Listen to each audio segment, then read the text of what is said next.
Buenas tardes de nuevo a todos y a todas. Bienvenidos a esta charla con Andrés Ditela en el marco de Cortópolis y también en el marco de las actividades del posgrado en documental contemporáneo. Eh, Antes de empezar, lo voy a presentar a Andrés. Quizás sea un poco protocolar, pero no todos tienen por qué conocer un poco su obra y su trabajo. Andrés es realizador, es cineasta, dirigió varias películas, podríamos llamarlas documentales. No sé si Andrés está muy de acuerdo en la denominación del término documental, ya lo charlaremos. Pero bueno, entre ellas, Montoneros una historia, Macedonio Fernández, Prohibido, La televisión y yo, Fotografías, El país del diablo, Hachazos, 327 cuadernos, Volveremos a las montañas. No sé si me estoy olvidando de alguna, y bueno, Ficción privada, que es una de sus últimas películas. Bueno, mientras esperamos que Fede vuelva, eh, sigo brevemente con la presentación y el agradecimiento de que Andrés esté participando con nosotros en esta charla que organizamos entre el posgrado y el Cortópolis. Así que bueno, muchísimas gracias, Andrés. Espero que esto que hace un minuto funcionaba perfectamente vuelva a funcionar como estaba. Puedo agradecer la Sí, gracias. invitación, la Universidad Blas Pascal y de Cortópolis, que me parece genial que haya un festival dedicado al cortometraje, teóricamente, ¿no? Pero veo que yo mismo me he colado en la programación con un largometraje, entonces me gusta que sean receptivos, que no sean excluyentes. Aunque también tengo un corto en la programación, ¿no? Que me parece que es la segunda vez que se pasa en la Argentina, que se llama Luz de Verano, y que lamentablemente creo que se vio ayer nomás, pero bueno, algunos lo habrán visto. Sí, muchísimas gracias por el corto y por el largo. Nosotros con el Cortópolis tenemos, si bien es un festival de cortos desde hace unos años, algunos largometrajes nos acompañan y este año nos dimos el gusto, el enorme placer de contar con Ficción Privada y con el corto Luz de Verano y también con dos largometrajes y dos cortometrajes más.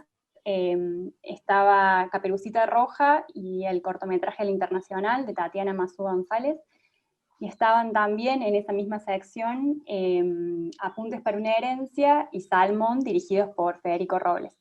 Es una sección que nos encanta, que como decía, nos dio mucho gusto que participaran. Que creemos que las películas tienen bastantes cosas en común. Un poco de algunas de esas cosas vamos a hablar en esta charla, que tal vez, al menos en un principio, tengamos que tener nosotros, que si bien no era algo que habíamos pensado, sino que Federico iba a estar hablando con vos, pero se cortó la luz en su casa, así que hasta que eso se arregle, acá estamos. Por mi parte, bueno, encantada también de esto que se dio así, esta situación fortuita. Si te parece, Andrés, podemos arrancar con lo que habían pensado.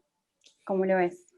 Bueno, en realidad íbamos a conversar con Fede un poco en torno a esta cuestión de la primera persona en el cine o en el documental.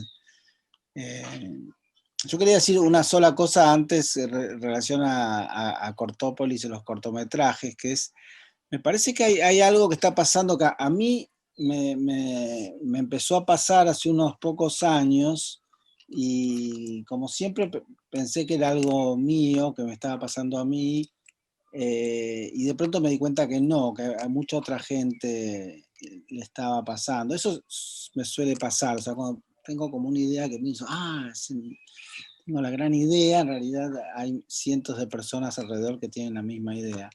Y es que yo estoy viendo que así como yo, muchos cineastas que ya han realizado un largometraje o varios largometrajes, creo que yo hice como 10 ya, la idea de volver a hacer cortos, ¿no? Yo últimamente he estado no solo haciendo Luz de Verano, que está en la programación del festival y que se dio en Mar del Plata, sino en todo un proyecto de piezas cortas, de cortometrajes, que es un proyecto de diarios cortos. Entonces, nada, me parece que está bueno reivindicar también la forma del corto como una forma que te permite expresar ciertas cosas que en un largometraje no se pueden. También se puede hacer más rápido un corto, lo cual tiene virtudes, ¿no? No es solo, bueno, es más fácil,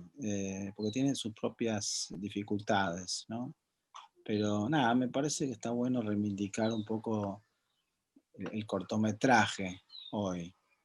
Sí, la verdad que, bueno, nosotros que hace varios años, esta es nuestra 9ª edición, hace ya varios años que venimos programando cortometrajes, difundiendo, encontramos una riqueza particular en el formato, ¿no? En esto de que permite mayores experimentaciones. En algunos realizadores es un espacio de experimentación, a veces para después trabajar en largometrajes y otras veces solamente para, como es en este formato, explorar diversas técnicas, diversas temáticas. A veces esas temáticas se vuelven a retomar en la obra. La verdad que es un formato del que estamos enamorados en un aspecto, y por eso seguimos con el festival. Y bueno, y también la programación se nutre con los largometrajes, así que no es algo que termine siendo excluyente, sino algo que va ahí dialogando de alguna manera. Acá lo tenemos nuevamente a Fede para la charla, así que bueno, yo los dejo y agradezco enormemente que estén acá, y sigo acá atrás por cualquier cosita. Bueno, gracias Lucre. Uno se pasa la vida organizando este tipo de cosas y cuando empieza la charla se corta la luz. Y uno sin internet y sin nada. Bueno, de todas maneras duró poquito el corte, así que lo estaba escuchando de fondo por el canal de YouTube. Bueno, para no perder más tiempo y comenzar este diálogo, esta charla con Andrés, quizás lo primero que te querría preguntar, Andrés, es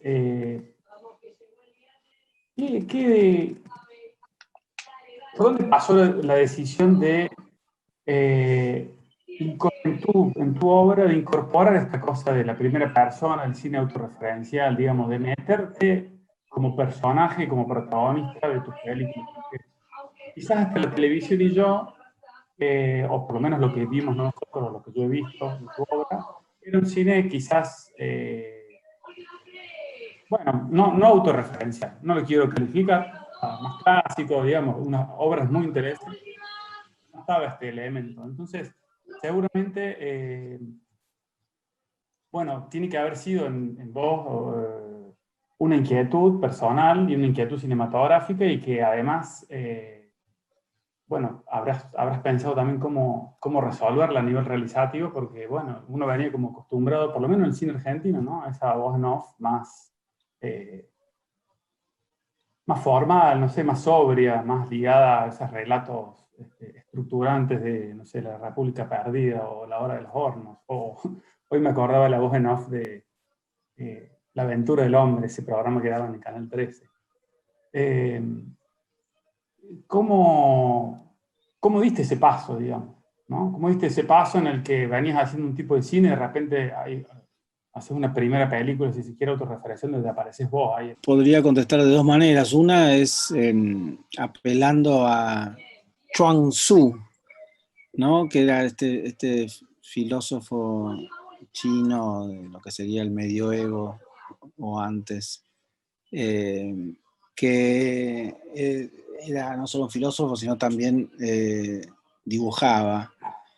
Y entonces un día el emperador lo llama lo convoca al palacio y le encarga que dibuje un cangrejo.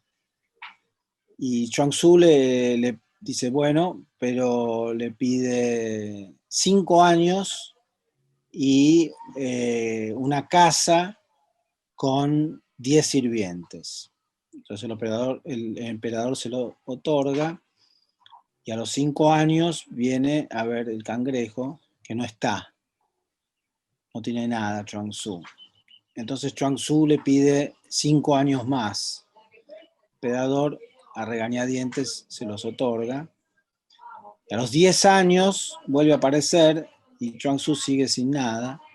Ya el emperador pierde un poco la paciencia y poco más que le exige en un término ya imperativo que le entregue el cangrejo. Entonces Chuang Tzu en ese momento saca la pluma y en un par de gestos rápidos y certeros, en un instante, dibuja un cangrejo perfecto. Entonces, la pregunta es, ¿cuánto tiempo tardó Chuang Tzu en dibujar el cangrejo? Y en algún sentido, digamos, entonces, ¿dónde empieza esta preocupación por hablar en primera persona? En el documental, que sí, es verdad, cuando yo empecé era todavía una cosa medio rara, un poco casi contraria a lo que se suponía que era el documental, donde se habla de los otros, ¿no? Es como... es más, el realizador o el equipo de realización, según las reglas clásicas del documental, estoy generalizando un poco, tenía que esconderse, o sea, tenía que borrar cualquier rastro de su presencia. Cuando muchas veces, cuando iba un equipo documental o un documentalista a una aldea de Alaska, digamos, para esas personas que recibían ese equipo, el hecho de que vinieran los documentalistas era el enorme acontecimiento de sus vidas. Y sin embargo el documental no reflejaba eso, sino supuestamente, como se decía en algún momento, como si el equipo de documentalistas fuera una mosca en la pared, casi invisible, registrando lo que sucedía en ese lugar con esas personas sin delatar su presencia. Se podría hablar de una frustración de tener que todo el tiempo estar escondiéndome. ¿No? Y en algún sentido sentir como una falsedad. Es decir, realmente lo que está sucediendo siempre en un documental es el encuentro de las personas que están detrás de cámara con las personas que están del otro lado de la cámara. Es un encuentro, eso es lo que sucede. No es que hay una ventana, como si la pantalla fuera una ventana sobre la realidad y simplemente accedemos a esa realidad. En todo caso, si hay una ventana, que a veces puede haberlo, también hay una persona que está mirando a través de esa ventana. Y me parece que eso tiene que incluirse. Inclusive si la ventana por ahí está un poco sucia o está medio percudido el vidrio, mejor sentir que hay algo entre nosotros y la realidad. Más allá de, bueno, eso podría hablar uno de toda la construcción de la realidad, la elección de los personajes, la selección de punto de vista, después de las 100 horas de material registrado, uno selecciona 1 hora, arma una representación de ese material que ya era una representación de la realidad. Entonces hay muchas mediaciones y me parece que es también honesto señalarlas para que nada, las personas que ven eso tengan conciencia de que no están accediendo directamente a la realidad, sino... Eso está claro, eso creo que está claro para los que hacemos cine, quizás no tanto para el público, en esa cosa del contrato de lectura que le ofrece cada obra a su público, eso a veces queda de una manera más gris, ¿no? Esto que decís vos, bueno, hay películas que están planteadas como la mosca en la pared o como una ventana casi, como si fuera una especie de gran hermano donde pareciera que no hay nadie, y el contrato de lectura que ofrecen.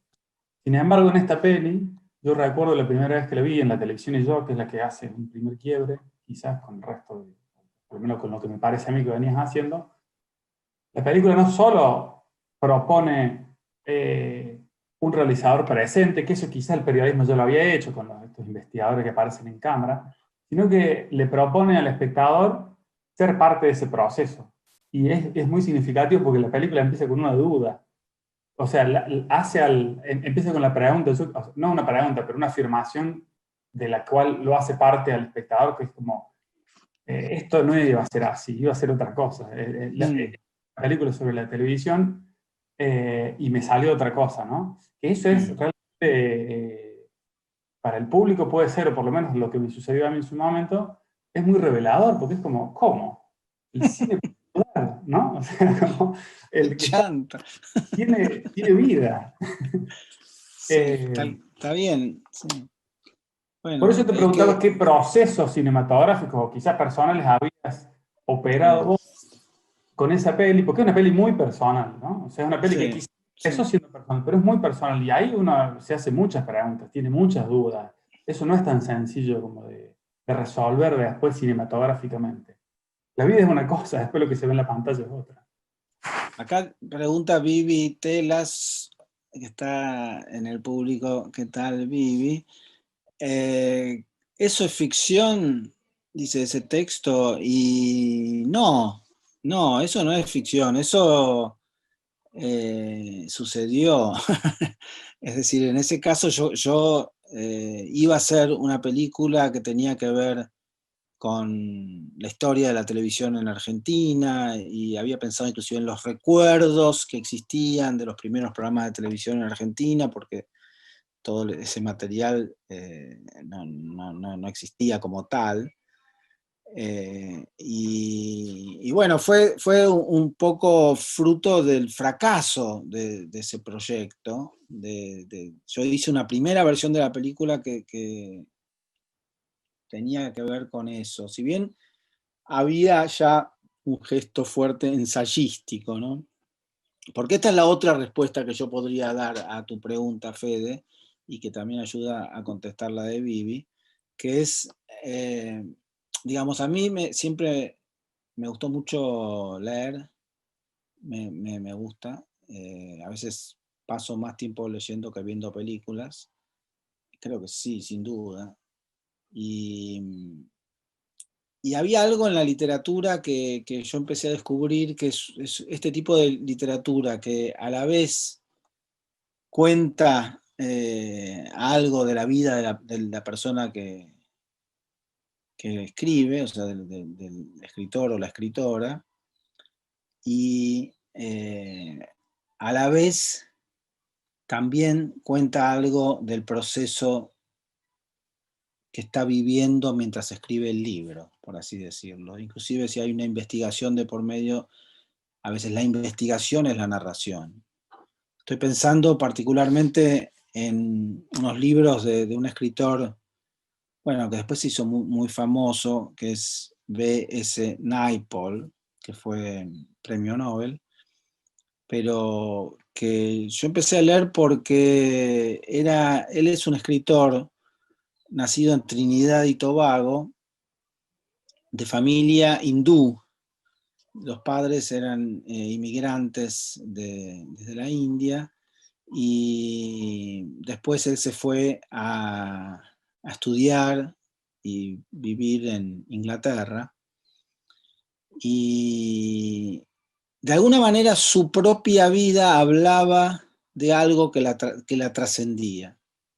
de movimientos más amplios de la historia, ¿no? Y eso también me interesa a mí, esa relación entre las vidas individuales y esos movimientos más colectivos, la historia, digamos, con minúscula y la historia con mayúscula, se podría decir.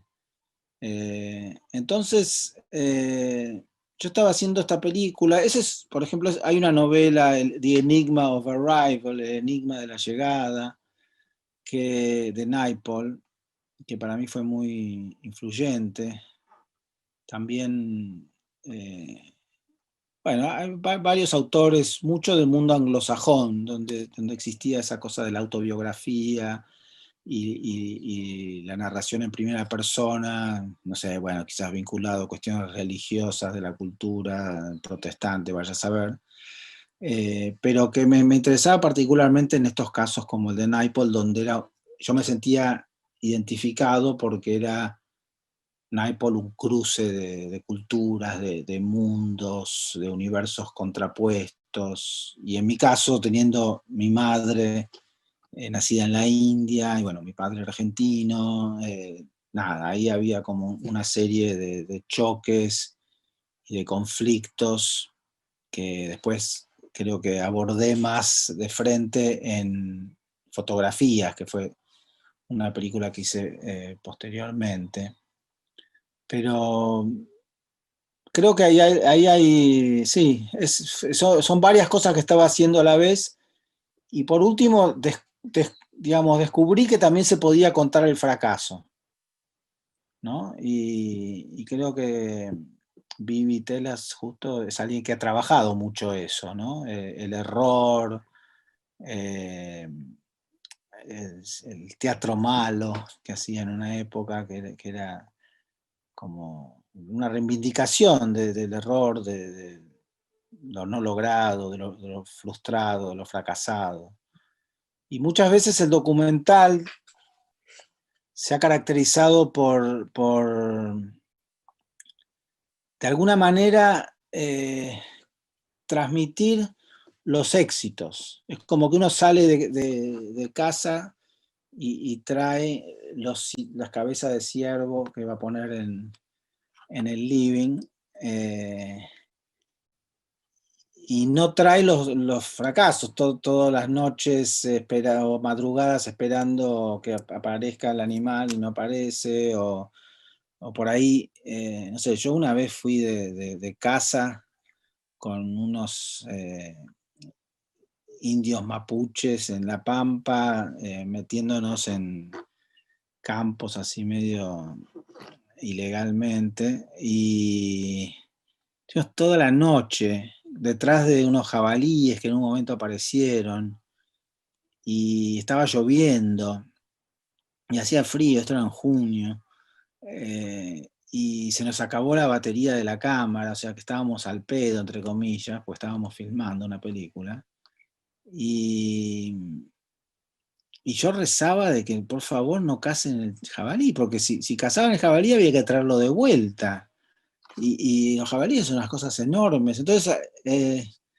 bueno, por suerte fracasaron y no encontramos ningún jabalí. Volvimos a la madrugada todos empapados, pero sin sangre.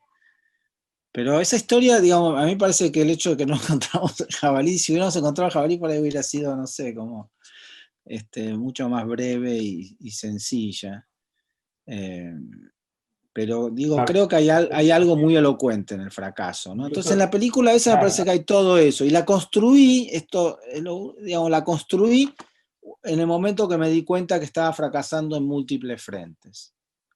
Y traté de que sea también un poco gracioso, ¿no? Ese fracaso. no te iba a decir que sí, esto del cine también que tiene, de que uno muestra solo las cabezas, digamos, y no quizás incluso las cabezas más grandes que dejó pasar, digamos. Eso también forma parte de un poco ese fracaso. Y en relación a eso, eh, hay un tema, creo que debe ser común a todos los realizadores y realizadoras que en algún momento se plantean hacer algo en tono autobiográfico, que es cómo encontrar el límite entre el mundo de lo privado y el mundo de lo universal, o sea, entre aquello que puede parecer una cuestión más naif, narcisista o egocéntrica, y algo que realmente le interese a un otro, o si realmente hace falta que le interese a un otro, digamos, ¿cómo manejas o cómo has manejado en ese paso o en este tipo de cine que venís haciendo en estos últimos años esa cuestión, digamos? Que en realidad está clara, pero seguramente tomas decisiones de montaje sobre, no, bueno, esto no tiene que ver con lo que quiero mostrar, o esto es más mío que el mundo, ¿no? Hay ahí siempre unas fronteras que son complejas, sobre todo cuando uno está participando. O sea, es difícil mantener la distancia cuando uno está como participando de la película, ¿no? Esa distancia propia del cine es compleja. Entonces, ¿cómo ha sido en tu caso y o qué dilemas, si se quiere, éticos y cinematográficos o políticos te planteas en ese momento? Hay demasiadas cuestiones para abordar en esa simple pregunta, porque para empezar habría que preguntarse qué es el narcisismo, ¿no?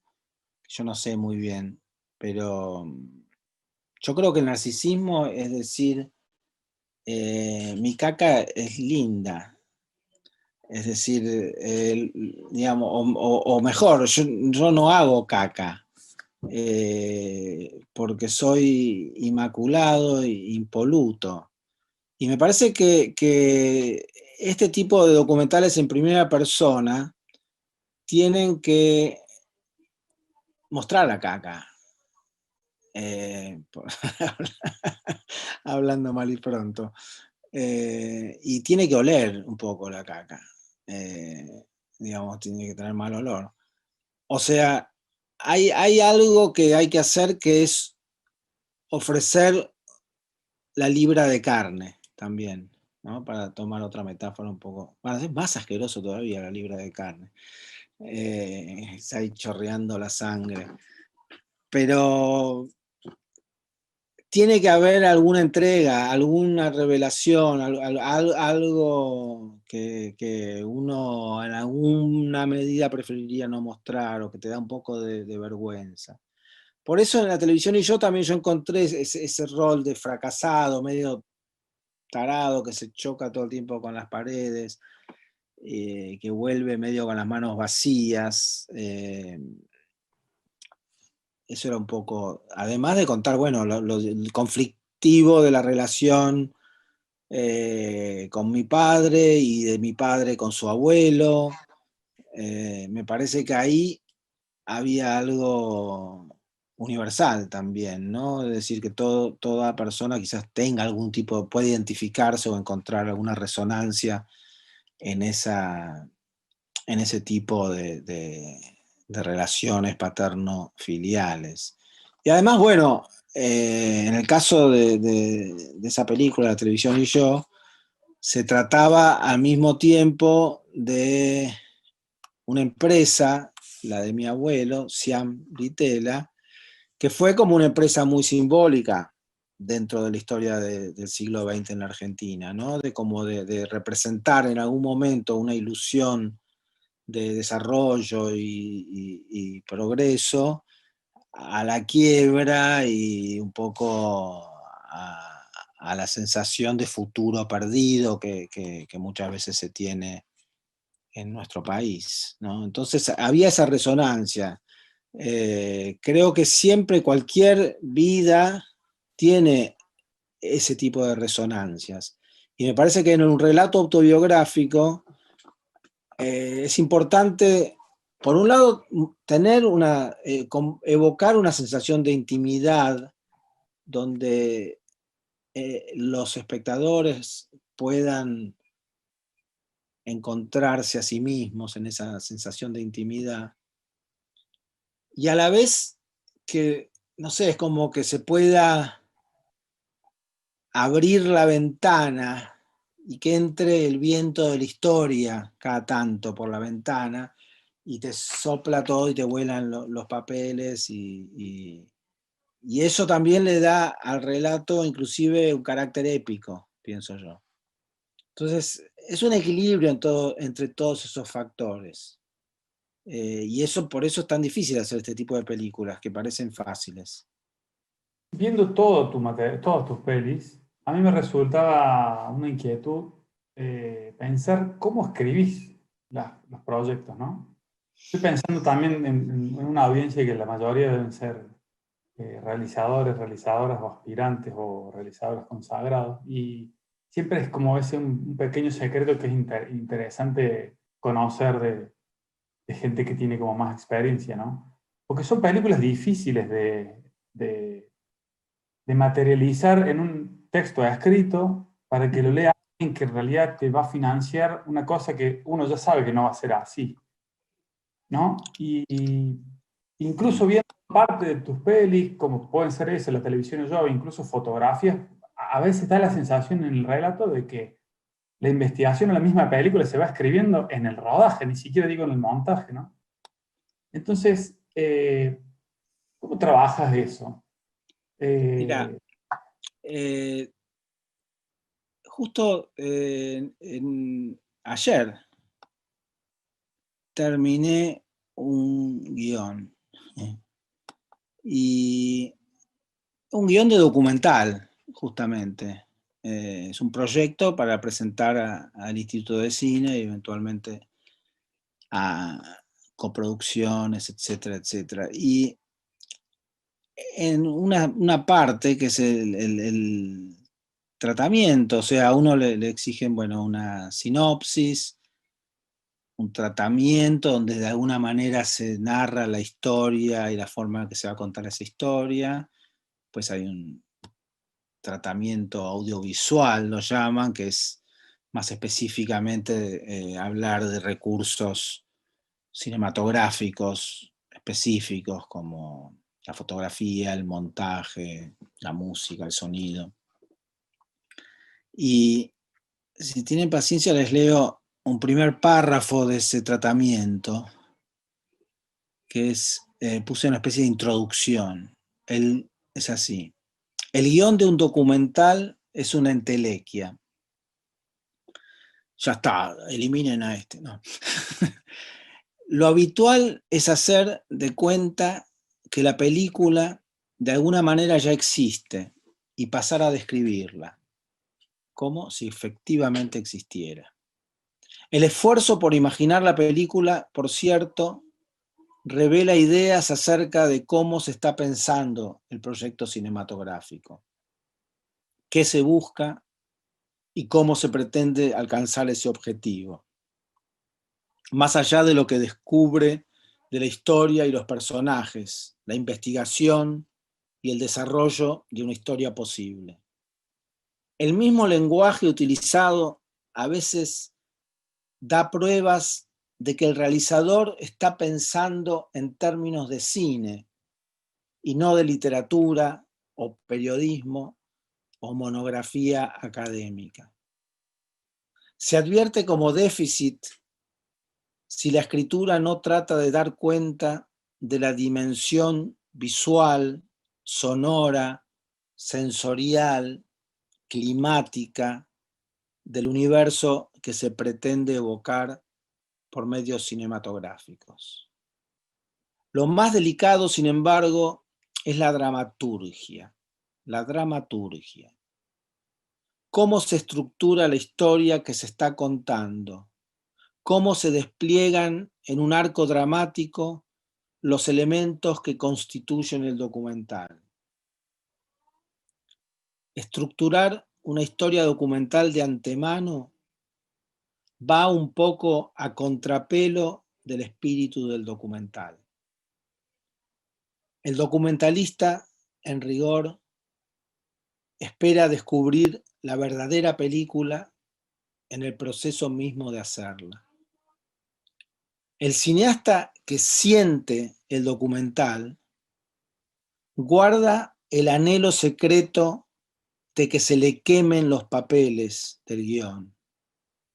Su desafío consiste en dejarse sorprender por lo desconocido, enfrentarse con algo inesperado que tuerza el rumbo de lo que había imaginado. Desea que la realidad traicione sus expectativas, que el encuentro entre el documentalista y lo documentado produzca un hecho nuevo, inédito, en el mejor de los casos, imposible de imaginar. Bueno, ese es un largo extracto de este proyecto. Después, por supuesto, paso a contar cómo podría ser la película, pero con esta importante salvedad de que quizás sea completamente distinta. Es decir, hay que dar pruebas de que uno ha pensado los problemas, que ha encontrado personajes, ha pensado posibles formas de contar, tiene hipótesis de cómo se podría desarrollar la investigación, pero que eso da una cierta seguridad al que está del otro lado, el mostrador, en este caso en el jurado del Instituto de Cine, o un productor, o quien sea, de que le dará confianza de que esta persona sabe de lo que está hablando.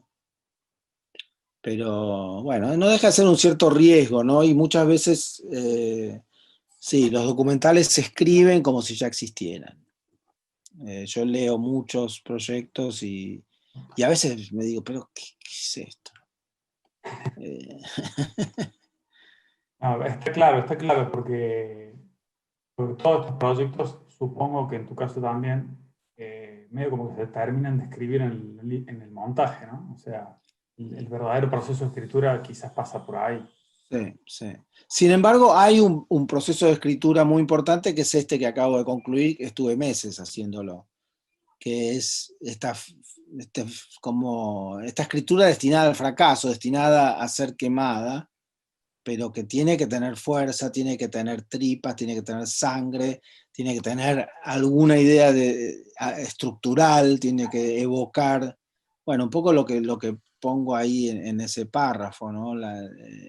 Una sensación de lenguaje audiovisual, de tratamiento estético, climático, manejo de las emociones, es decir, uno es como que un poco y un poco. Quizás una de las cuestiones que por ahí podríamos preguntarnos es quién habla en un documental, inclusive en un documental en primera persona. Yo había pensado, Fede, que podíamos ver un extracto muy corto de mi película Fotografías, que también tiene que ver con lo inesperado, y que por ahí a partir de eso nos podemos hacer algunas preguntas. ¿Te parece? Sí, lo habíamos hablado, justo estaba pensando que era el momento justo como para charlar un poco Bueno, de eso. Entiendo que Lucre te ha puesto como hospedador, con lo cual soy directamente tenés todo el poder. no me lo van a arrancar de vuelta. Entonces ahora voy a tratar de compartir desde la computadora una escena de esta película que se trata de un intento de reconstruir los orígenes de mi madre, nacida en la India, entonces para lo cual yo viajé. Yo había estado una vez de niño, a los 10 años, pero fue realmente el primer viaje que hacía a la India y lo hice con mi mujer, Cecilia Sperling, y mi hijo, Rocco. Y bueno, que fue una experiencia realmente, me voló la cabeza en todo sentido. Y el desafío era, bueno, cómo evocar eso después en el montaje. Pero vamos a ver entonces este momento, bueno, esto, tengan paciencia, a ver si sale bien esto. Voy a compartir la pantalla. No olvides compartir el audio también. Sí, creo que lo estoy compartiendo.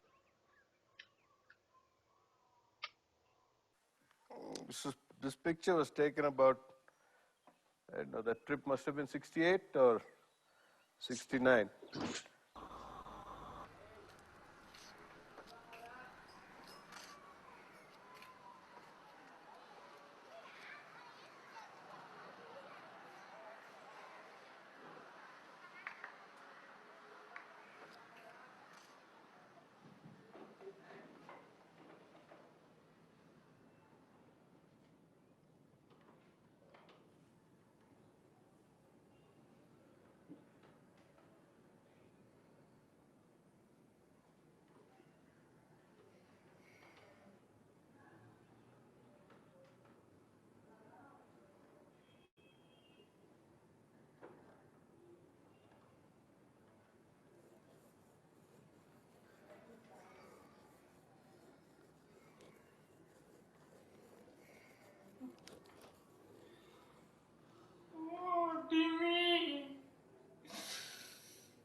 முயற்சி எடுத்து இதை செய்கிறதுக்கு முக்கிய காரணமே இவங்களுடைய மதர் தான்.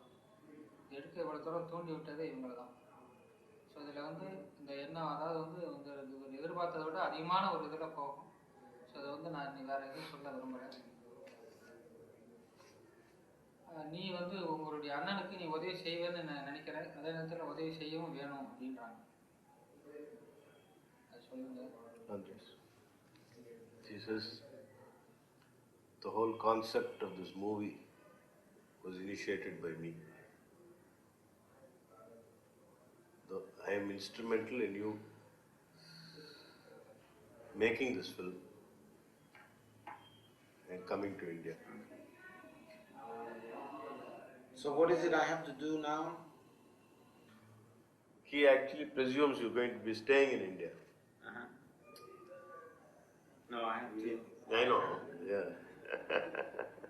ஆர்டர் என்னன்னா, நீனாவே நேரடியாக தெரிஞ்சு அதனுடைய இன்பத்தை நீனாவே தான் அந்த எக்ஸ்பீரியன்ஸை கிடைக்கணுங்கிறதுக்கு தான் உன்னை மற்றவங்க ஒன்று தூண்டணும், அம்மா தூண்டாமல் நேரடியாகவே நீ அனுபவிக்கிறதுக்காக சான்ஸ் கொடுத்துருக்காங்க. Your mother's life was so complex that she herself took a lifetime to understand her background and her culture and her association with her own motherland and to the land that she belonged when she died. Now God has given you that opportunity. Through it, whether it's, you think it as your mother or anything else, God has given you that opportunity to be exposed to this. It was too complex for your mother to even help you explain this because it was so complex for her, for herself.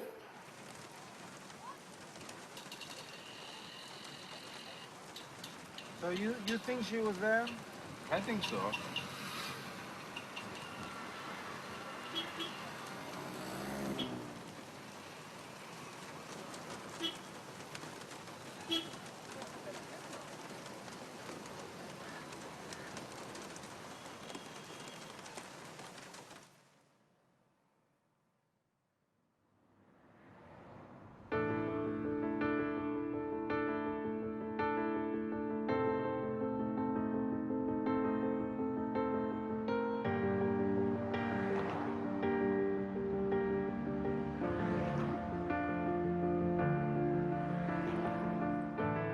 De pronto, un recuerdo de felicidad de mamá.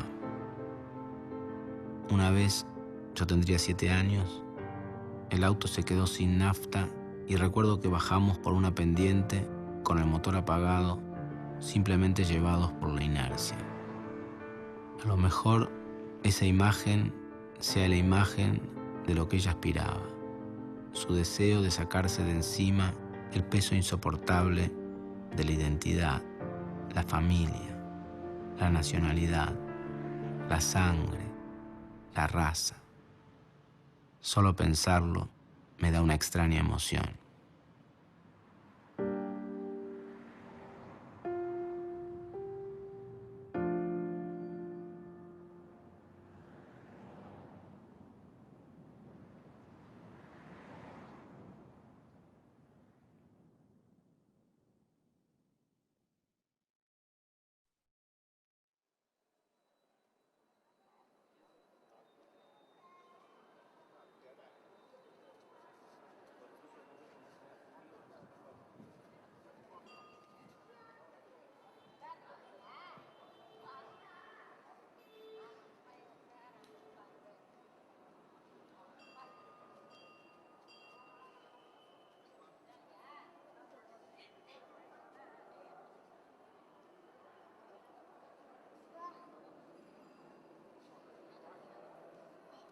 Esa es entonces una escena acerca del final, espero que la hayan podido ver.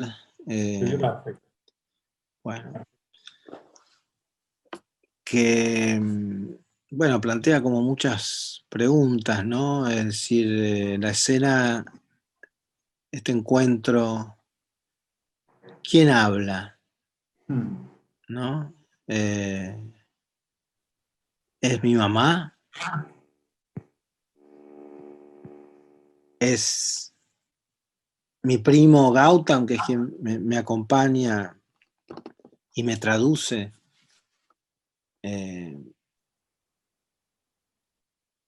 Y por otro lado, o soy yo, bueno, que estoy contando esa historia, ¿no? Quizás en tal caso, el espectador o la espectadora se puede preguntar, ¿qué tengo que pensar de lo que acabo de ver? ¿Qué tengo que creer?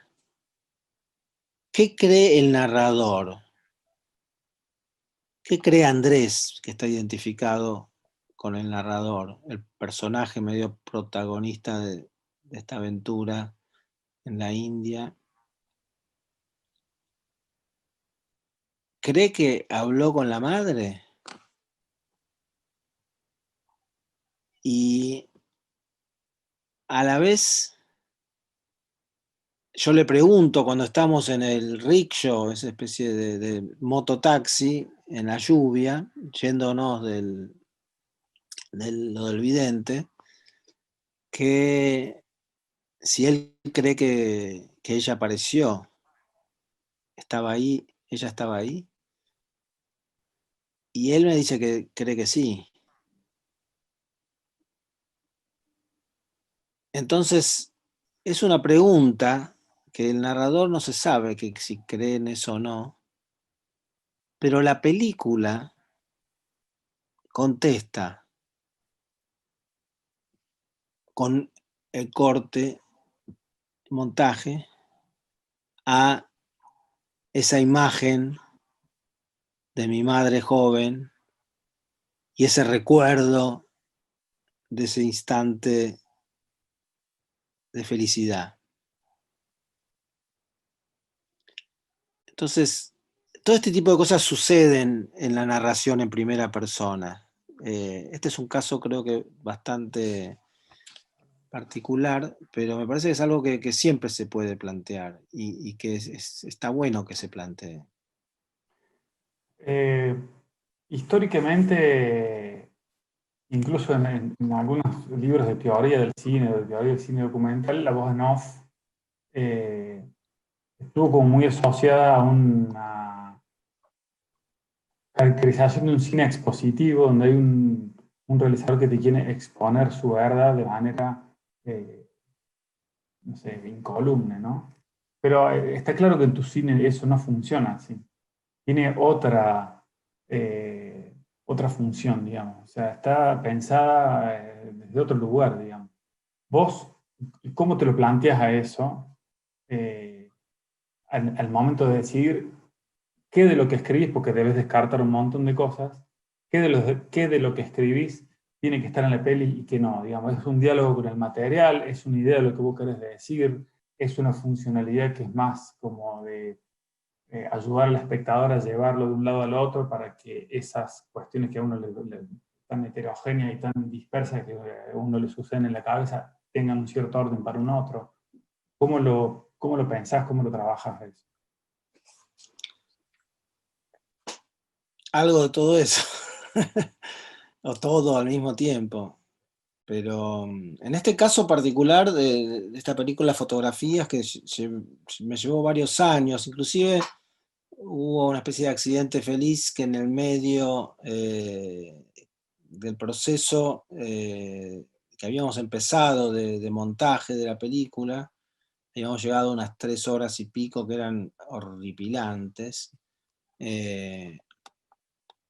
Creo que en este caso, ya te digo, tuve la suerte de que en la mitad del proceso yo justo me contrataron para enseñar en la Universidad de Princeton, estuve entonces un largo rato fuera de la Argentina y en ese momento yo no tenía como la posibilidad de seguir editando como hoy en una laptop. Esto fue, parece, hace muchos años, fue en el 2006, 2007, 2005, la película terminé en el 2007.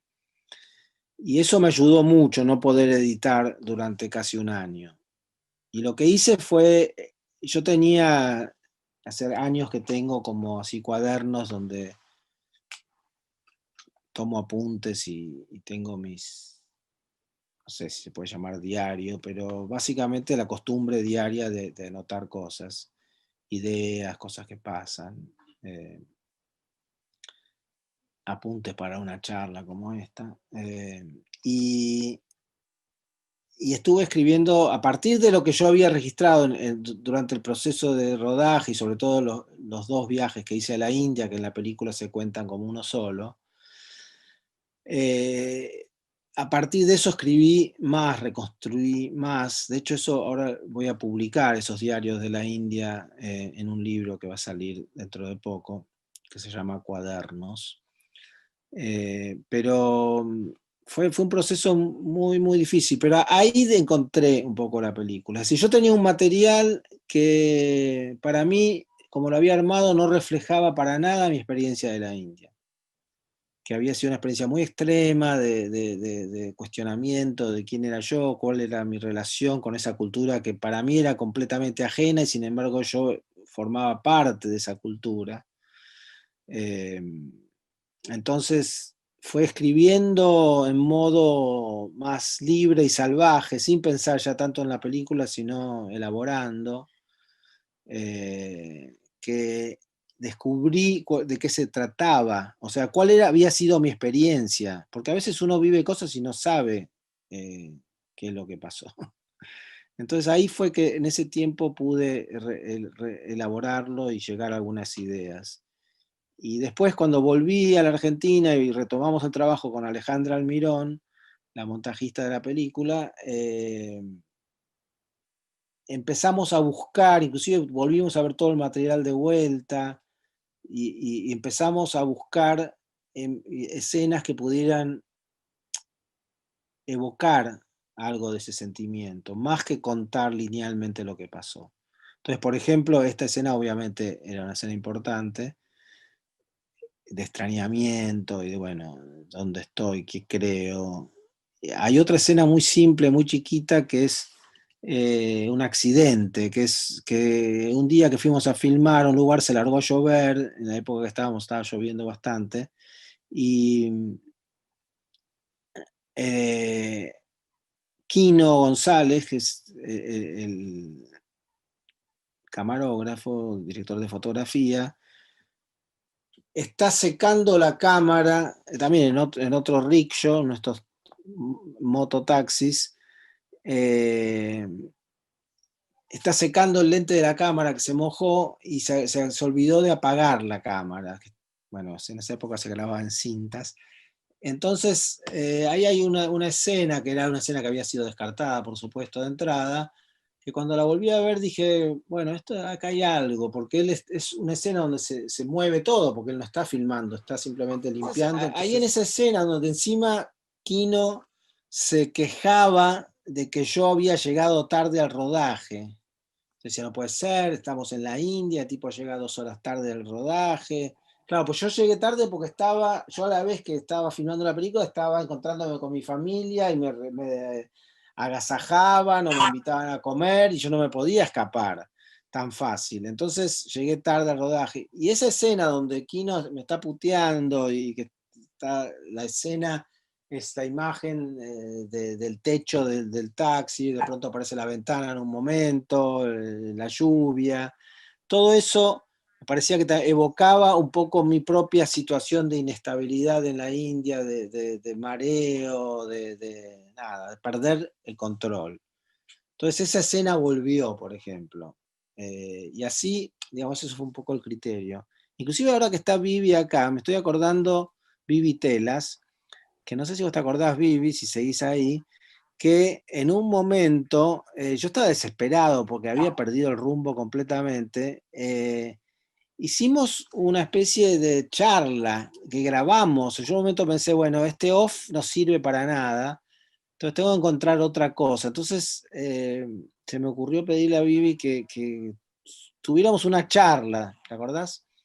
De acuerdo. Y al final no sirvió tampoco concretamente eso para lo que yo necesitaba, porque era un tono demasiado así casual y se necesitaba, me parece, al contrario, volver a un tono más, no sé si llamarlo solemne, pero de cierta gravedad. Pero me parece que ese tipo de procesos, esas búsquedas, esa charla misma, las preguntas de Vivi, lo que yo por ahí contesté que no se me había ocurrido, me permitió, y eso y todo el tiempo que yo había estado escribiendo notas sueltas en el diario, ahí empezaron a aparecer ciertos fragmentos, como este que aparece al final de esta secuencia, el recuerdo del momento de felicidad de mi madre, que no tiene exactamente que ver con la India, es un recuerdo más de infancia, de hecho, nada que ver. Pero sin embargo, las cosas, ahí empieza a haber una especie de montaje, donde lo fragmentario tiene un valor especial para mí.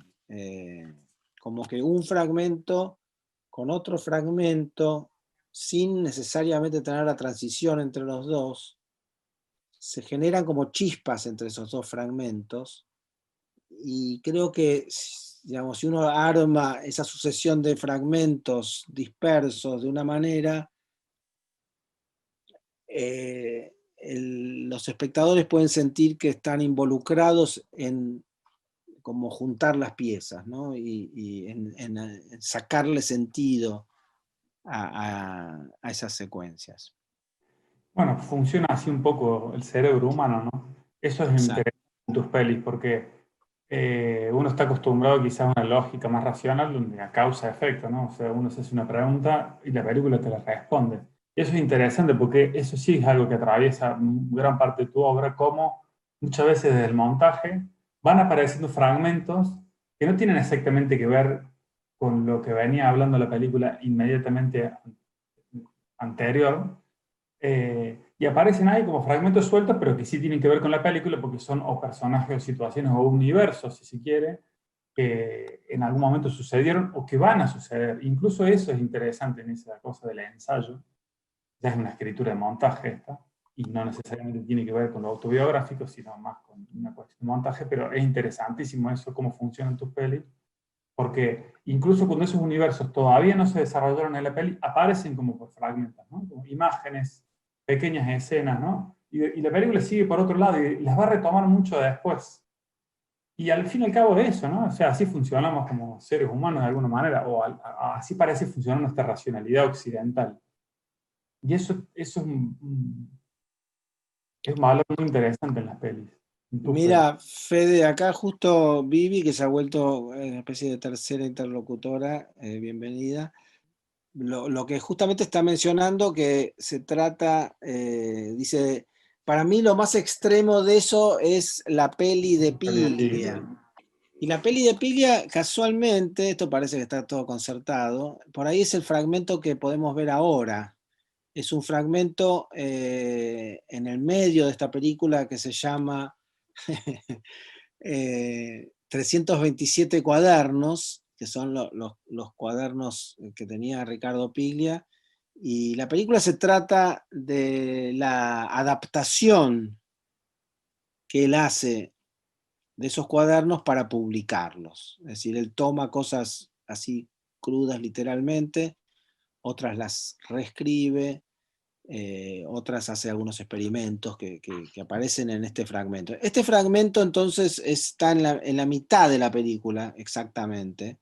La película está dividida en dos partes, la parte 1 y la parte 2, y esto está justo, van a ver, aparece un número 2. Entonces, vamos a ver esto que son 8 minutos, este segmento que nos permite hablar justamente de esto que estamos hablando, un poco de casualidad.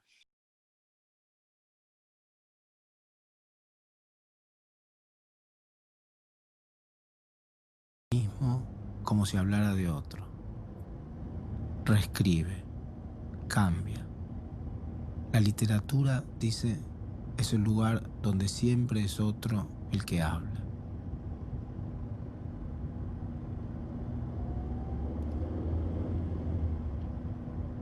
Viernes.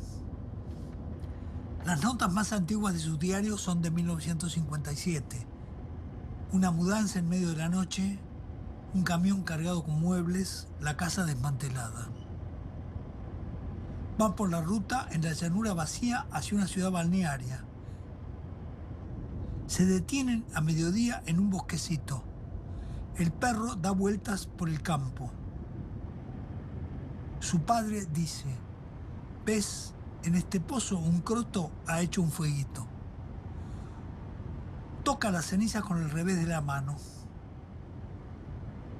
Ese acontecimiento mínimo y la palabra de su padre vuelve a su memoria varias veces a lo largo de su vida durante años, sin relación con nada que esté sucediendo en el presente, nítido en el recuerdo, inesperado, como si fuera un mensaje cifrado que escondiera un sentido secreto. Son como esquirlas, flashes, luminosos, perfectos, sin hilación. Así habría que escribir, pienso a veces. No sé si llegaron a verlo todo.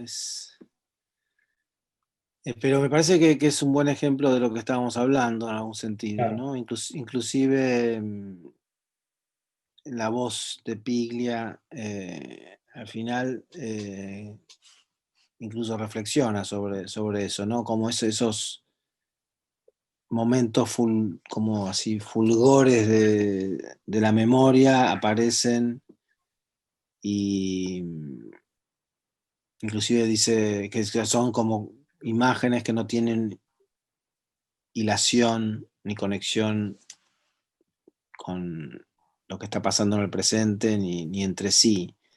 Claro. Y se plantea la pregunta si no sería, a veces pienso que tendría que escribir así. Incluso pensé que tenía relación con esto que habíamos hablado al principio, de cuál es el lugar de uno como realizador y cuál es el lugar de la realidad, como en ese balance supuesto en el que hay que tratar de manejar. Y por lo que dice Piglia en esta cosa de que la literatura es siempre el lugar donde habla un otro, quizás sea un diálogo, ¿no? O sea, el lugar justo sea el diálogo, o sea, el lugar justo del realizador es cuando se genera ese diálogo, donde hay un otro que habla, pero hay uno también que está haciendo la película, digamos. O sea, cuando ese diálogo es genuino, es honesto, es equilibrado, ¿no? Ahí encuentra un lugar el arte, no sé, el cine en este caso, o la literatura. Sí, claro, porque él estaba haciendo experimentos con la primera persona, con ese diario, en un momento se propone escribir en tercera persona, entonces vuelca sus recuerdos a una tercera persona como si no fuera él. Y por Como otro cuando uno lado, escribe un proyecto, ¿no? bueno, quizás, o quizás también cuando uno escribe en un cuaderno, en un diario, ¿con quién está hablando? ¿No? Es una cosa rara, por ahí estás hablando con uno mismo, pero no sos vos, es como alguien que va a venir después, que vos sos vos mismo en el futuro, que va a volver a leer eso que anotaste alguna vez. Y me parece que en esos, bueno, de hecho, algunos recordarán que esos diarios salieron publicados no como los diarios de Ricardo Piglia, sino como los diarios de Emilio Renzi. Emilio Renzi es un personaje de ficción de varios relatos y novelas de Ricardo Piglia. A la vez es un nombre que está oculto en su propio nombre, ¿no? Ricardo se llamaba Ricardo Emilio Piglia Renzi. Pero de todos modos es fuerte entregarle tu propia vida a un personaje de ficción. Y acá hay algo que pasa también, yo creo que estoy viendo esta secuencia recién con ustedes, que hay algo también que hace mi diario. Si la película es mi diario de la lectura del diario que hace Piglia durante un año o dos, hay algo también de vuelta, que no soy yo en el sentido expresado únicamente por la voz en off, sino es la imagen, el sonido. Entonces ahí hay algo que de pronto, ¿por qué está Ricardo en las alcantarillas de noche?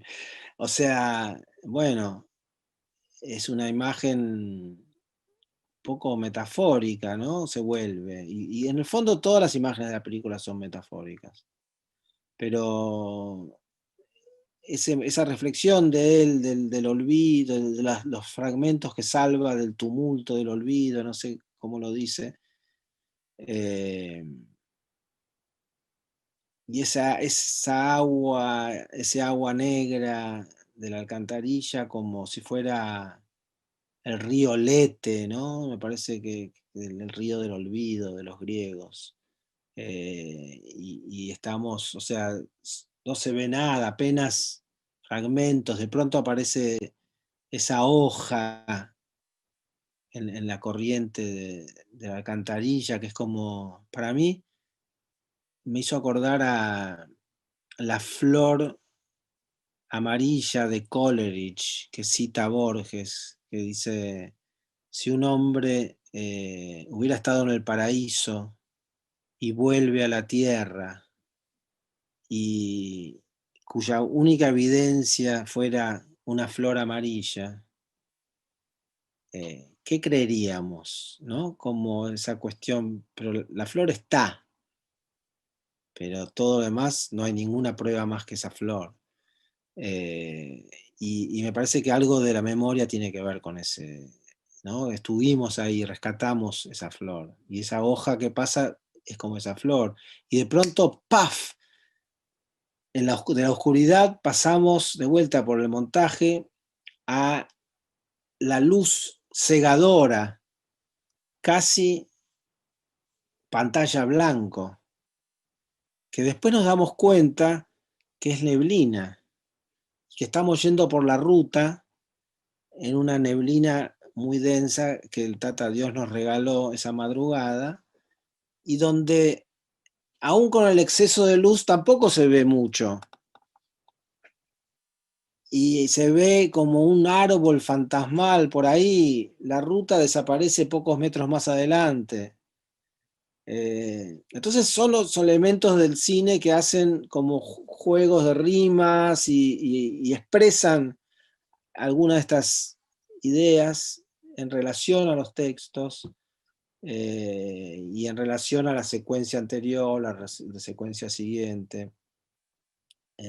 También me gusta, por ejemplo, viendo esta secuencia que estamos escuchándolo a Piglia dictar, porque en ese momento él ya no podía escribir él,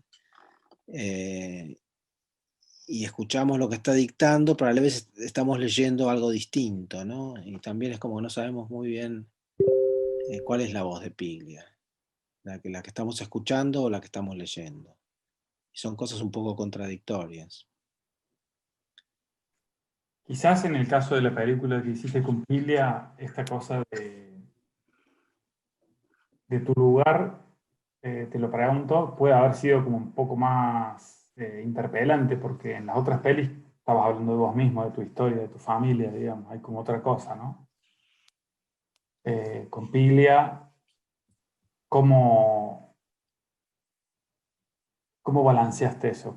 ¿Qué decisiones tomaste? ¿Era un diálogo con él? ¿Eran decisiones propias? Bueno, no es lo mismo ¿Era un decir diálogo que... tuyo con su obra? Hay un otro muy Sí, claro. sí, pero no las otras también, o sea, decir, hablar de uno mismo y hablar de la familia no es exactamente lo mismo.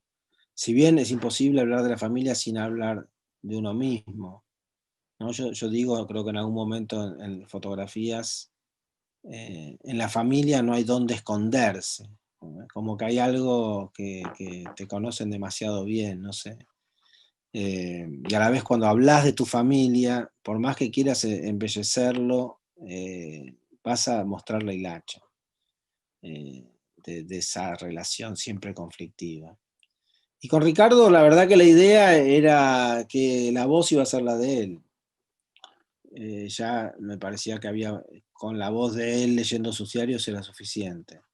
Pero después pasó lo que pasó, es decir, que él en medio de la película, que estuvimos como, bueno, más de 2 años haciéndola, se enfermó inesperadamente, al principio no se sabía qué era, es un poco lo que está reflejado también en esa escena, y lo que divide la película en dos, ¿no? Y él, bueno, también esas son las imágenes, ¿no? De pronto esos pájaros volando con fondo de un cielo gris tormentoso, de pronto también me parece que son evocativos de algo que aparece en la vida, ¿no? No sé si el pájaro de mal agüero, o sea, qué sé yo, esas cosas. Pero, y bueno, como él efectivamente enfermó y la película se paró durante un tiempo, pues él mismo quiso retomarlo para terminarla, ¿no? Y leer, teníamos muchas cosas pendientes para leer, habíamos hecho un largo proceso de ida y vuelta, de selección de materiales, de algunos que grabó mientras leía realmente, medio en vivo, y otros que él se fue seleccionando. Pero después él ya no podía leer todo eso, porque no le daba la voz ni la energía. Entonces tuvimos que ser muy, muy selectivos y medio grabamos lo que pudimos. Inclusive muchas cosas que grabamos, ya su voz le empezaba a patinar un poco y no se terminaba de entender, no era tampoco la idea mostrarlo como en su, no sé, una decadencia o algo así.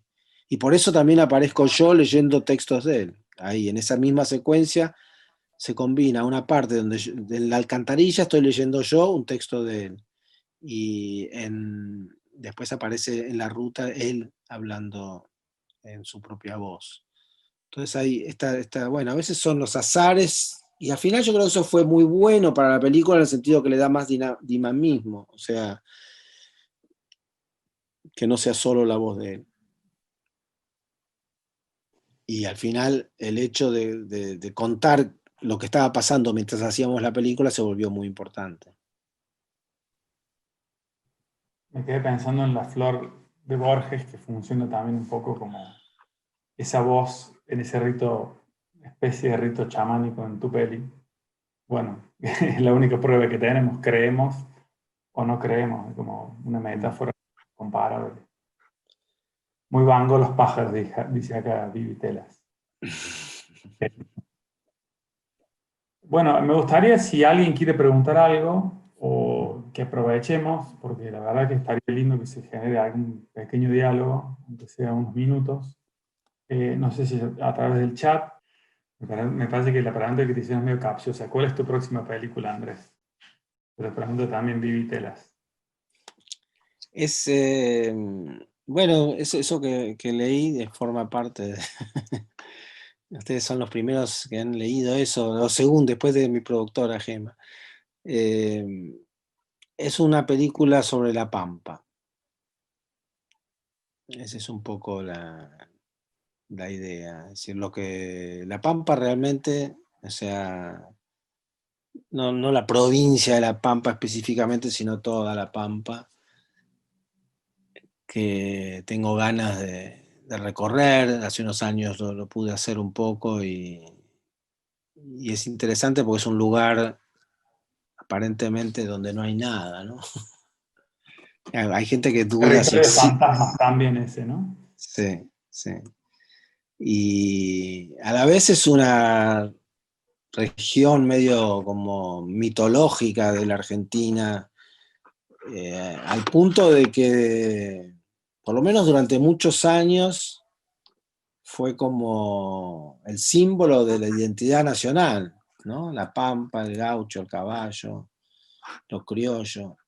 Y todo eso hace unos años cayó en el olvido.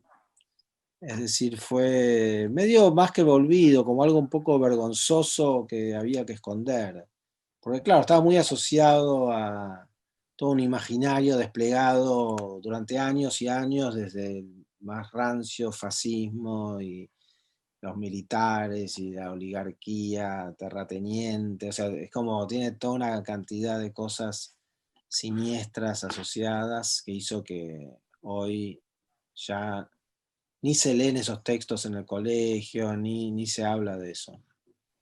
Y sin embargo creo que hay algo interesante, justamente hoy quizás por eso mismo, por ser algo olvidado, por ser algo que está en el cuarto de los trastos, que está reprimido tal vez.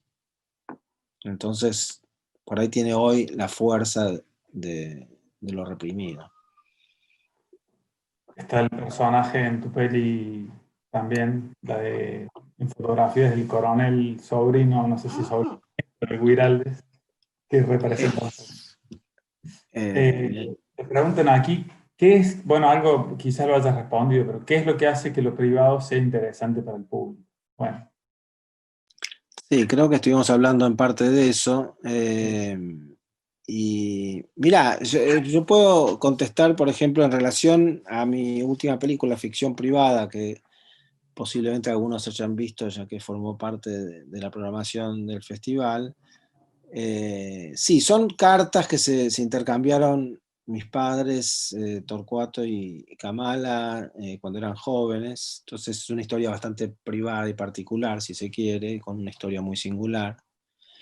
Sin embargo, en todo el proceso de elaboración, de lectura de esas cartas, de edición de esas cartas, de rodaje, de, digamos, filmar esas cartas, de editar durante meses ese material y reducirlo y despojar de un montón de elementos, digamos, las biografías de mis padres apenas aparecen esbozadas en la película, finalmente. Y yo apelo un poco a la metáfora del iceberg que inventó Hemingway, creo, ¿no? Que Hemingway decía que lo más importante en un cuento no tiene que estar, tiene que ser invisible como el bloque de hielo y solo vemos la punta del iceberg.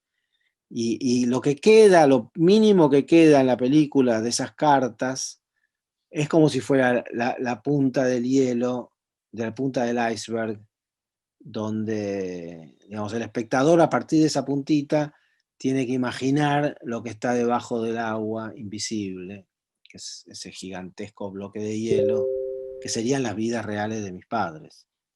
¿Y cómo hace cada espectador para imaginar eso? Lo hace con sus propias asociaciones, sus propios recuerdos, sus propias emociones en relación a sus padres o sus hijos, o su ausencia de padres. Y me parece que ese es el proceso que lo hace. Esa es una película que está dando vueltas hace un año por todo el mundo y me impresiona como la gente se identifica en todos lados, en Taiwán, en Nueva York, en Mar del Plata, o sea, porque nada, creo que toca cosas bastante universales, al ser a la vez muy personal y muy privado. Es decir, y está ahí, volvemos a la libra de carne, o sea, en algún punto yo la entrego la libra de carne. Entonces eso es un gesto que exige de alguna manera reciprocidad de parte del espectador. bueno, acá te preguntan algo que también un poco hablamos, que tiene que ver con que la necesidad o no, supongo que también puede ser las ganas o no, de que el realizador aparezca en cámara. Supongo que también tiene que ver con, eh, también con cosas que hemos charlado, ¿no? O sea, te pregunto si alcanza con la voz en off o hace falta que uno aparezca en cámara. Creo que también tiene que ver con esto último que dijiste, esto de qué ofrece uno al espectador, ¿no? Hasta dónde se juega. Sí, en parte, y en parte hay una construcción, ¿no?, de un personaje, que es el narrador, que está construido con partes mías, y otro poco es un artificio, ¿no? Y así lo mismo que digo, la punta del iceberg también la utilizo para el narrador. Yo creo que una película en primera persona no puede ser solo narrada en primera persona, tiene que haber una persona detrás de esa primera persona. Claro. Es decir, y esa persona le tiene que pasar algo con lo que está contando, ¿no? Me parece que eso es muy importante, que la voz representa, es parte de una persona. Y por otro lado, que al contar esa historia, a ese narrador le pasa algo en el mismo acto de contar. Y eso resuena, yo creo, si está logrado, también en el espectador, ¿no? En cada espectador de una manera distinta, seguramente, pero va a resonar porque en definitiva el narrador en primera persona, ese personaje, que podría confundir, soy yo, pero bueno, es una versión de mí, es un vehículo para en algún punto de identificación para el espectador, se identifica con el narrador, o se deja llevar, no sé si identifica la palabra, se deja llevar en ese viaje por el narrador, y para mí es eso, es ofrecerle como un viaje emocional, a través de sus propias emociones, usando los cachos de carne que yo le voy tirando, digamos. Bueno, voy a leer sin haberla leído antes. ¿Cómo ejercitas o qué te sirve como recurso durante el proceso de construcción de tus pelis a la hora de pensar esta idea de la materialización de lo que ya no está, de lo que ya no existe? Bueno, es una muy buena pregunta. Y cuando se dice que es una buena pregunta es porque no sé cuál es la respuesta. O sea, creo que la respuesta está en parte en algo de lo que venimos hablando y un poco los ejemplos que pudimos dar, ¿no? Yo creo mucho en eso, en el sentido de tratar de dar ejemplos concretos de... Responder con las pelis. Sí, sí. Digamos, me parece que en el caso de la secuencia que vimos de 327 cuadernos está un poco la respuesta, ¿no? A esta pregunta. ¿Cómo se hace? Se busca, uno se pierde. Yo pienso mucho, por ejemplo, y creo que se quedó claro en una especie de... No me gusta así mucho hacer el autoanálisis de mis películas terminadas, pero yo pienso mucho en el carácter simbólico de las imágenes, ¿no? En las resonancias, es decir, así como hablamos de esa hojita, no es solo una hojita, ¿no? De pronto un árbol sacudido por el viento, en determinado momento emocional de la película, donde, por ejemplo, Ricardo acaba de contar algo fuerte o que incidió en su vida, se evoca algo del viento, del paso del tiempo, del viento de la historia, no sé, digamos, todo eso, yo creo mucho en las resonancias de ese tipo. Y el archivo, supongo, ¿no? Justo la pregunta que sigue tiene que ver con eso, porque es algo también en casi todas tus pelis, ¿no? Ese diálogo con el archivo y un diálogo que no es directamente referencial, es un archivo siempre metafórico, evocativo, como de segundas y terceras líneas de interpretación. Bueno, en esta secuencia que acabamos de ver, creo que hay un ejemplo muy claro, que es ese momento que casi pasa desapercibido porque es tan disparatado, que es ese archivo destruido de un hombre gimnasta o algo así que está revoleando, no sé cómo se llama, esa especie de bola que da vueltas sobre sí mismo, vueltas sobre sí mismo, vueltas sobre sí mismo, hasta que larga la bola, ¿no? Y ahí me parece, no sé, que hay algo sobre... Es una imagen que habla de lo que estamos hablando, me parece. Creo que te lleva a ese tipo de ideas. Sí, bueno, empezó a haber muchas preguntas, así que voy a pasar sin seguir nuestra charla. Dice aquí Natalia, empezaste esta charla hablando de los cortos. Quisiera saber en qué te basas o a qué signo prestas atención sobre el tema o pulsión creativa a la hora de decidir o de decir esta película es un corto o esto va a ser más bien un largo. Un largo requiere muchísima paciencia. En general, lamentablemente, en mi caso, no sé, las películas me han llevado mucho tiempo, los largos. O sea, en algún caso, 6 años, qué sé yo, la televisión y yo. Está bien, con interrupciones, ¿no? Fotografía misma fue, creo, 4 años. Ficción privada fue bastante breve, 1 año y medio. Pero ya volviendo a Chuang Tzu, ¿cuándo empezó ficción privada? Quizás hace 20 años, cuando murió mi mamá y mi papá me entregó esas carpetas con las cartas, que en ese momento me costó leer, pero bueno, finalmente, ahora, hace 2 o 3 años, murió mi papá y me acordé de esas cartas y dije, bueno, es hora de leerlas. Y bueno, así es un poco, son los procesos, ¿no?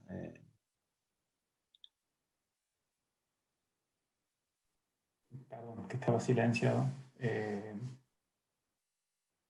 El último trabajo, no sé si es exactamente el último, pero Luz de Verano, Ah, que pudo ver en Cortópolis, trabaja, ¿no? Trabaja sobre el archivo, es un corto. sí, Tranquilo, perdón, ¿no? me olvidé de contestar de verdad.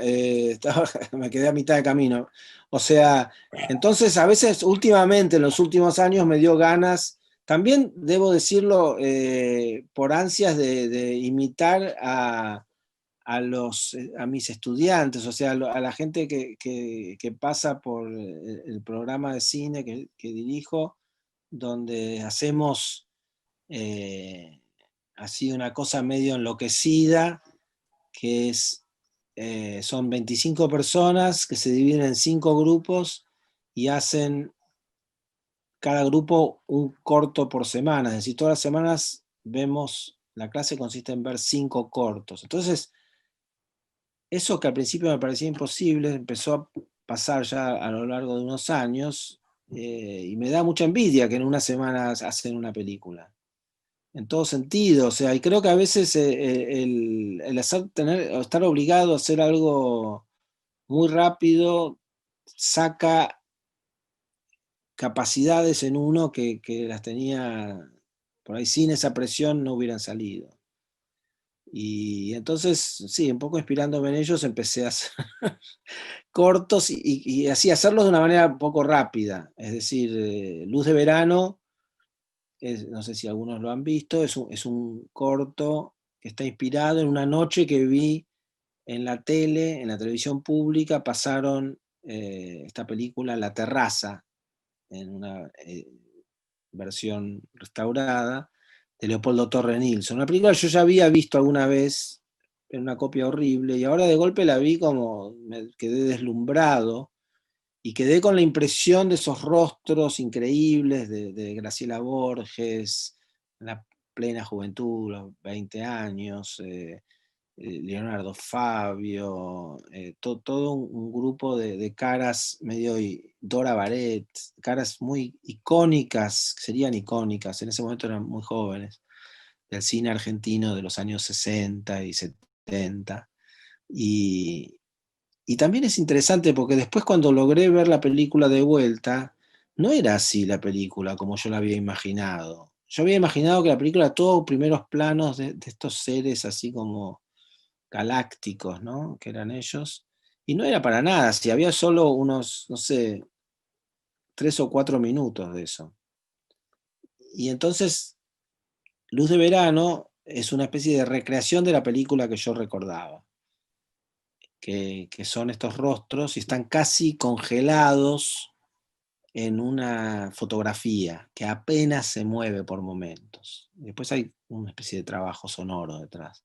Pero también la hice muy rápido, en 2 semanas.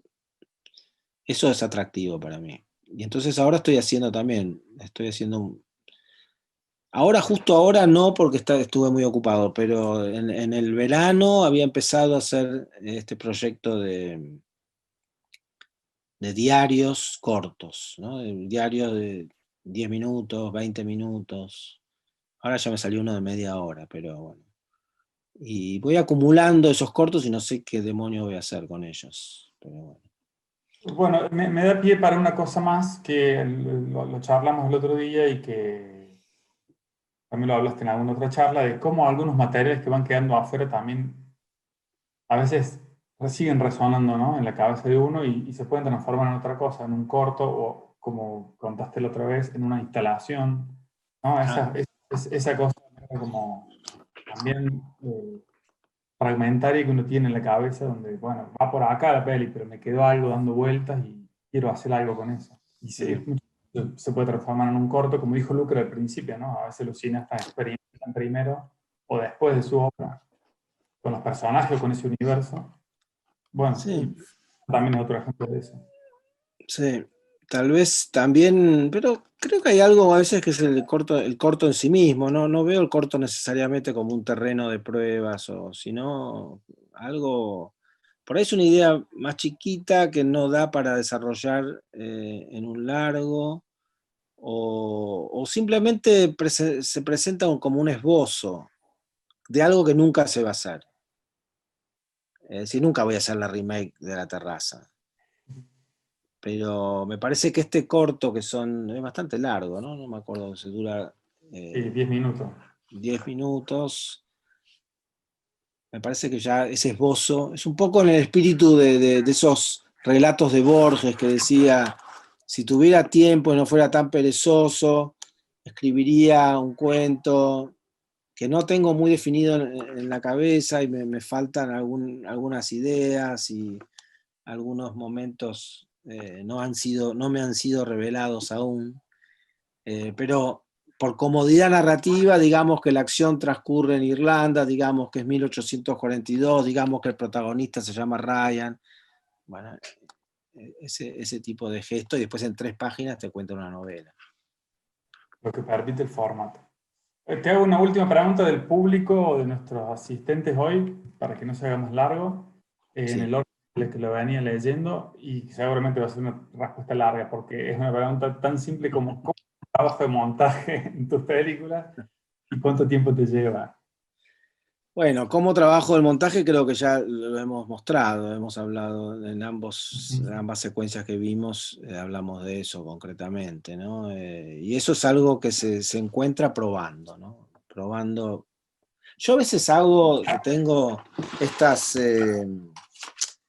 como estas tarjetas, ¿no? de oficina, y, por ejemplo, escribo en cada una escena y las tiro en el aire a ver cómo caen, y las recojo y a ver si de ese modo me ofrece algún tipo de conexión entre las escenas que no se me había ocurrido o que mi mente, digamos, excesivamente racional me impedía imaginar siquiera. O sea, apelo a ese tipo de procedimientos, ¿no? O también esto, por ejemplo, que es, no sé si llegan a leer eso, ahí se me va mal la luz. Es un libro hermoso de Rebecca Solnit que se llama Una guía sobre el arte de perderse.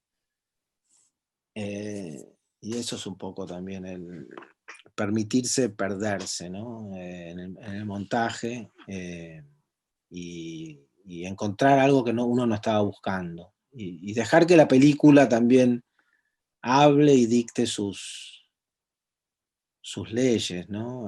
Hay un momento hermoso en Los diarios de Raúl Ruiz, que es un libro fabuloso, en el que él está describiendo una filmación de noche, en invierno, hace frío, está lloviendo, y de pronto es como que tiene una iluminación, y finalmente siente que comprende la película que está filmando.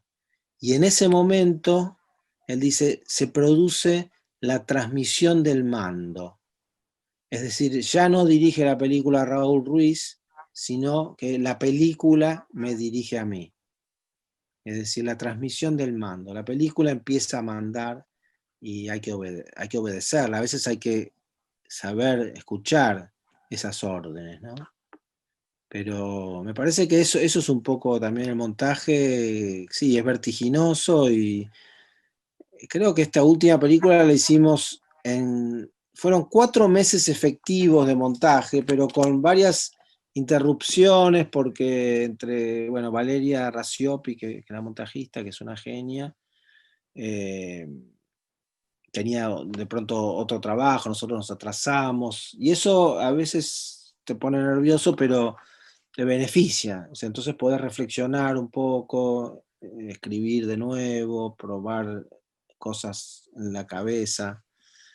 Pero sí, el montaje lleva tiempo.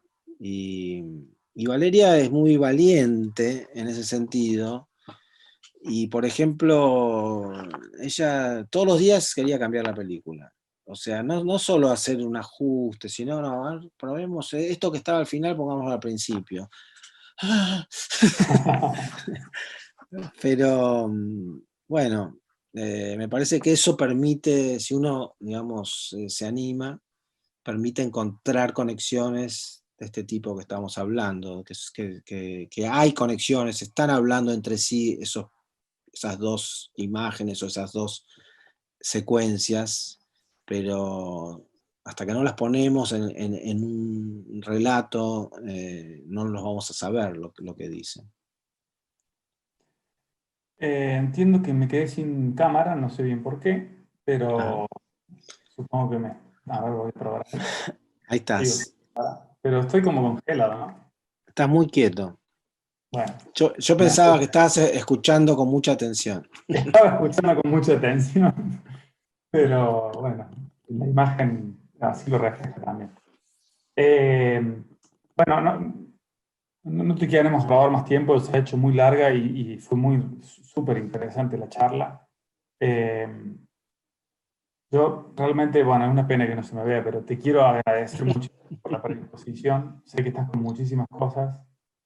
Tenerte en el posgrado y hablando con Lucre junto con Cortópolis también ha sido un anhelo de mucho tiempo nuestro. Cuando estábamos con Pablo haciendo este proceso lo hablamos muchas veces, no es fácil. Así que te lo quiero agradecer mucho porque casi como que sin condiciones dijiste que sí y creo que ha sido una charla muy buena, tanto para nuestros alumnos y alumnas como para todo el público que se ha sumado, que son un montón. Tenemos más de 100 y pico de inscritos hoy, lo cual es bastante para esta ciudad, así que antes que nada, agradecerte, Andrés.